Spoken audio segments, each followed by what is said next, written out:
దుక్కి దున్నేటప్పుడు గుండెల్లో ఆశలు, విత్తనం నాటేటప్పుడు కళ్ళల్లో కోటి కలలు, తీరా మొలక రాకపోయేసరికి గుండె పగిలే రోదనలు. ఇది తెలంగాణ వ్యాప్తంగా ఏటా సాగు సీజన్ మొదలవగానే వినపడే అన్నదాతల ఆక్రందన. వికారాబాద్ జిల్లాలో ఇటీవల పట్టుబడ్డ నకిలీ పత్తి విత్తనాల దందా కేవలం ఒక మచ్చ తునక మాత్రమే. విత్తనం కొనాలంటేనే రైతన్న వణికిపోతున్నాడు. ఏది అసలో ఏది నకిలీయో తెలియక అప్పులు తెచ్చి కొన్న విత్తనాలు మొలకెత్తక చివరకు నట్టేట మునుగుతున్నాడు. కర్ణాటక, ఆంధ్రప్రదేశ్ సరిహద్దుల్లో నుంచి గుట్టుచప్పుడు కాకుండా వస్తూ ఉన్న ఈ మృత్యు విత్తనాల వెనుక ఉన్న అసలు సూత్రధారులు ఎవరు? రాష్ట్ర వ్యాప్తంగా సాగుతున్న నకిలీల గోసపై సాక్షి స్టోరీ.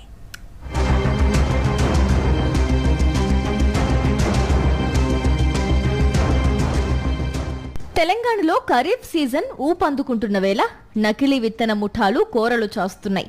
వికారాబాద్ జిల్లా పరిగిలో తాజాగా డబుల్ బెడ్రూమ్ ఇళ్లను అడ్డాగా చేసుకుని 20 క్వింటాల నకిలీ విత్తనాలు అమ్మిన ముఠా దొరికింది. కానీ ఇలాంటి ముఠాలు ఇంకా రాష్ట్ర వ్యాప్తంగా వందల సంఖ్యలో ఉన్నాయి. కర్ణాటకలో చాలా తక్కువ ధరకు నాణ్యత లేని జిన్నింగ్ వ్యర్థాలను సేకరిస్తున్న కేటుగాళ్లు వాటిని బ్రాండెడ్ సంచులు, నకిలీ లేబుళ్లతో ప్యాక్ చేసి తెలంగాణ సరిహద్దులు దాటిస్తున్నారు. ఉమ్మడి మహబూబ్ నగర్, మెదక్, వరంగల్, ఖమ్మం జిల్లాలే టార్గెట్ గా ఏటా 100 కోట్ల రూపాయల నకిలీ విత్తనాల దందా సాగుతోంది.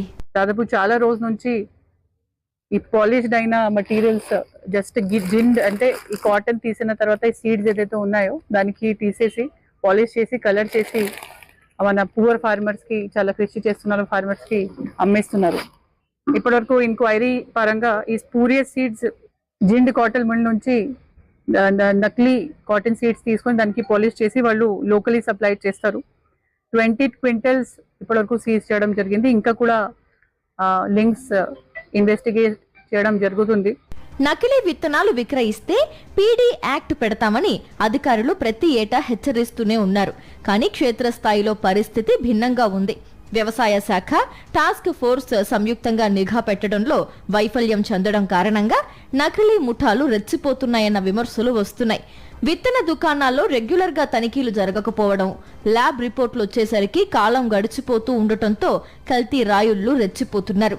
చిన్న చిన్న ఏజెంట్లను పట్టుకుని జైలుకు పంపుతున్నారే తప్ప ఈ నకిలీల నెట్వర్క్ ను నడిపిస్తున్న అసలు సిసలైన కింగ్ పిన్లను పట్టుకోవడంలో పోలీసులు, వ్యవసాయ శాఖ విఫలమవుతున్నాయనే ఆరోపణలు గట్టిగా వినిపిస్తున్నాయి. వ్యవసాయంలో వచ్చే విత్తనాలు కొంత వ్యాపారస్తులు కానీ కొంతమంది మీడియేటర్స్ అమాయక రైతులను సప్లై చేసి వాళ్ళు తెలియక వాటిని వాడి పంట పండక దిగుబడి రాక పెట్టుబడి పెడుతున్నారు కానీ దిగుబడి వస్తలేదు. కాబట్టి దానివల్ల అప్పులపాలై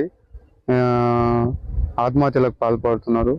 అదేవిధంగా ప్రభుత్వం, వ్యవసాయ శాఖ కానీ ప్రభుత్వం కానీ ఈ నకిలీ విత్తనాల మీద ఎక్కువ ఫోకస్ పెట్టి వీటిని అరికట్టవలసిందిగా వ్యవసాయ శాఖ అధికారులను కోరుకుంటున్నాను. ఇప్పుడు మన ఫర్టిలైజర్ షాప్ వాళ్ళకి ఇట్లా మొత్తం నకిలీ విత్తనాలు ఇవ్వడం జరుగుతుంది. వ్యవసాయ అధికారులు అసలు ఎవరు కూడా పట్టించుకునే నాదుడే లేకుండా అయిపోయింది. ఈ మధ్య కాలంలో అయితే ఈ 4-5 సంవత్సరాల నుండి నకిలీ విత్తనాల ద్వారా దిగుబడి తగ్గిపోతుంది. తర్వాత మాకు కూడా రావడం లేదు, అసలు పంటలు అనేది చేతికి రావడం లేదు, పండడం లేదు కరెక్ట్. కాబట్టి ఫర్టిలైజర్ ప్రాబ్లంతో పాటు మాకు నకిలీ విత్తనాలు అనేది పెద్ద సమస్య అయిపోయింది.